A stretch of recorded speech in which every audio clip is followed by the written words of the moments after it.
Fala, gurizadinha! Tudo certo com vocês? Fazia tempo que eu não aparecia por aqui para fazer este quadro, o Grêmio visto de fora. Ai, Tati, por que tu fala do Grêmio? Porque eu sou torcedora do Grêmio e resolvi que uma vez por mês, mais ou menos, aqui no canal, eu faço esse quadro Grêmio visto de fora.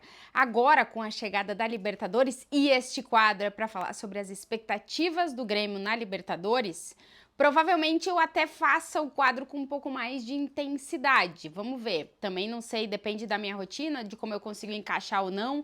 Às vezes é mais fácil, às vezes é mais difícil assistir os jogos do Grêmio estando fora do país. Também vou falar um pouquinho sobre isso, sobre os horários dos jogos na Libertadores. Mas enfim, vamos lá para mais um Grêmio visto de fora. E aí é o seguinte, para quem está por aqui e ainda não está inscrito no canal, se inscrevam para ajudar esse canal a crescer, deixa o like no vídeo que daí esse vídeo é distribuído para mais pessoas interessadas no assunto e claro, como sempre, os comentários de vocês por aqui. Bom, primeiro dizer que tô muito feliz que o Grêmio voltou para a Libertadores. Para mim, o objetivo número 1 do Grêmio, todas as temporadas, tem que ser jogar, estar na fase de grupos da Libertadores.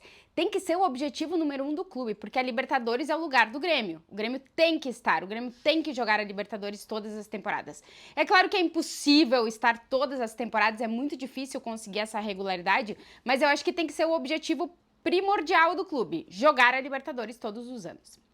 Depois de 3 edições, né, de 3 anos, o Grêmio volta à Libertadores. Em 2021, é verdade que jogou a fase prévia, mas não conseguiu entrar na fase de grupos. E dessa vez, pelo segundo lugar no Campeonato Brasileiro, entra direto na fase de grupos da Libertadores. Para mim, Libertadores é a melhor competição. Eu gosto, eu adoro. Assim, o Campeonato Brasileiro, obviamente, a gente acompanha e tal, mas, cara, Libertadores... A Libertadores é tipo a Champions, entendeu? Assim, pra mim é o máximo. Eu sou fãzaça de Libertadores. Assim, os jogos do Grêmio que eu mais gosto de acompanhar são os da Libertadores. Então, pra começar, antes de mais nada, antes de falar do grupo do Grêmio e tal, das expectativas que eu tenho, dizer que eu fiquei muito feliz com os horários dos jogos do Grêmio na Libertadores. Por quê? Porque agora, no final de março, troca o fuso horário aqui na Europa. A Espanha tem o horário de verão. Tem alguns países que não tem, mas a Espanha tem. Então, eu vou ficar com 5 horas de diferença para o Brasil. Neste momento que eu estou gravando este vídeo, são 4 horas. Os jogos do Grêmio, o primeiro, a estreia, vai ser 9 da noite no Brasil. Ou seja, 2 da manhã aqui. Mas os outros, todos os jogos do Grêmio, são às 7 da tarde no Brasil. Isso que quer dizer? Isso quer dizer que os jogos são à meia-noite aqui na Espanha. E é mais fácil, muito mais fácil de eu poder assistir os jogos. Então, estou feliz com a escolha dos horários do jogo do Grêmio. Eu sei que pra muita gente que talvez vá ao estádio e tal, é complicado, mas enfim, né? Tô sendo um pouco egoísta nesse ponto e eu gostei dos horários porque é mais provável que eu consiga assistir aos jogos da fase de grupos sendo às 7 horas no Brasil, meia-noite aqui pra mim na Espanha. Bom, pra mim o Grêmio já vai começar, tipo, na dificuldade a fase de grupos da Libertadores. Por quê? Ficou no grupo com Estudiantes, o adversário mais tradicional, The Strongest, o adversário que tem aquele, porém, sempre aquele asterisco de altitude, e o Huachipato do Chile, que em teoria é o adversário mais acessível. Primeiro, o sorteio foi bom pro Grêmio, não foi ruim, acho que poderia ter sido muito pior. É um grupo acessível pra gente pensar em classificação pro mata-mata.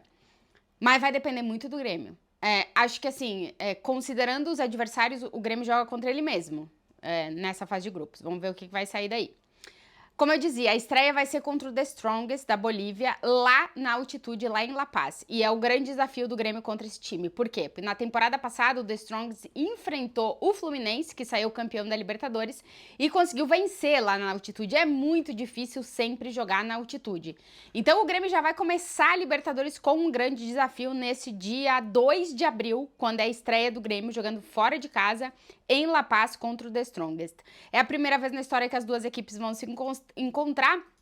O The Strongest, o ponto mais forte que esse time tem é realmente jogar na altitude, né? Se eu não me engano, é o campeão boliviano, né? É um time que tá, digamos que nos últimos anos tá acostumado a jogar Libertadores, mas ele tem a carta da altitude, né? Então, começar jogando na altitude, estrear na Libertadores jogando na altitude é um desafio grande pro Grêmio. Vamos ver como é que o Renato vai gerir isso aí. Depois, o segundo jogo do Grêmio, que é a estreia na Arena em casa, é contra o Huachipato do Chile. Em teoria, o adversário mais acessível, o 10º colocado nesse momento do campeonato chileno. E eu acho que o Grêmio pode fazer uma boa estreia em casa, pegando o adversário mais acessível do grupo, se a gente for pensar assim. As duas equipes já se enfrentaram na Libertadores lá em 2013, o Grêmio perdeu e empatou um jogo, ou seja, nunca ganhou do Huachipato. Vamos ver se nessa temporada vai pra frente, mas é fundamental. Depois da estreia em La Paz, começar a Libertadores ganhando na Arena. Então, o adversário, digamos assim, podia ser pior e não é. Então, tem que pensar positivo, que dá pra pensar em uma primeira vitória jogando em casa. Depois, o Estudiantes, que é o adversário mais tradicional desse grupo do Grêmio, tem 4 Libertadores na sua história. O Grêmio já enfrentou muitas vezes o Estudiantes, porque é time que vez sim, vez também mais ou menos aparece na Libertadores, então são, digamos que os adversários mais tradicionais desse grupo. Vão pro 10º confronto entre as duas equipes. O Grêmio tem um retrospecto bastante positivo contra o Estudiantes, 5 vitórias, 2 empates e 2 derrotas, vão pra 10ª vez jogar contra eles. E tem um jogador que é o diferencial, que apesar da idade de 38 anos, Enzo Pérez ainda é o destaque desse time, do Estudiantes. O Estudiantes que neste momento é 3º colocado no seu grupo no Campeonato Argentino, grupo B, se eu não me engano, atrás do Godoy Cruz e do Lanús, ou seja, o Estudiantes não faz uma grandíssima temporada, mas tá ali vivo no Campeonato Argentino.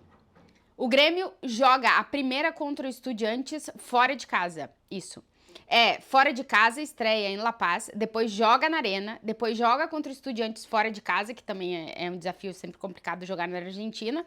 Aí enfrenta o Huachipato no Chile e depois os 2 últimos jogos da fase de grupos são na Arena, contra o Estudiantes e contra o The Strongest já em maio. Então, se a gente for olhar o calendário, o Grêmio tem o fator casa no final, né? Começa mais jogando fora de casa e na reta final tem o fator casa, caso precise somar pontos para estar no mata-mata da Libertadores. Já falei um pouquinho do grupo, falando um pouquinho do Grêmio. Eu tô gravando esse vídeo no dia 20 de março de 2024. Até o dia de hoje, o Grêmio continua com o mesmo problema da temporada passada. Uma fragilidade defensiva que pode complicar o time na questão de competir dentro dos campeonatos mais importantes que começam agora para o Grêmio. E aí eu tô falando de Libertadores e Campeonato Brasileiro. Até aqui, o Grêmio sofreu basicamente um gol por jogo e não conseguiu ter uma média de 2 ou mais gols por jogo para dar uma equilibrada. Tá quase na média de 2 gols por jogo, mas para dar uma equilibrada nisso. Isso o que quer dizer? Que, na minha opinião, o Grêmio ainda tá com o mesmo problema da temporada passada, fragilidade defensiva. O time tá produzindo ofensivamente, mas vai precisar produzir muito mais ofensivamente, vai precisar fazer o que fez na temporada passada, sem Luís Soares, muitos gols pra mascarar o problema defensivo, porque senão competir vai ficar muito difícil. Eu tô aqui no dia a dia na Espanha, né, no dia a dia no Real Madrid, e eu gosto muito da visão do Ancelotti sobre a questão defensiva. E aí, Tati, o que tem a ver? O que tem a ver é que é o pensamento do futebol que eu tô muito de acordo. Que quanto melhor for a tua defesa, mais capacidade competitiva tu vai ter dentro das tuas competições. Ah, mas então tem que fechar a casinha e o mais importante é não sofrer gol. Depende do jogo, sim, mas conseguir o equilíbrio de não precisar todo jogo marcar 3 ou 4 gols, porque todo esse sistema defensivo tá sofrendo pelo menos 1 gol por jogo para ganhar as partidas, é importante. Então eu acho que o Renato tem que encontrar essa fórmula, eu não sei de que forma ele vai fazer isso, mas tem que encontrar.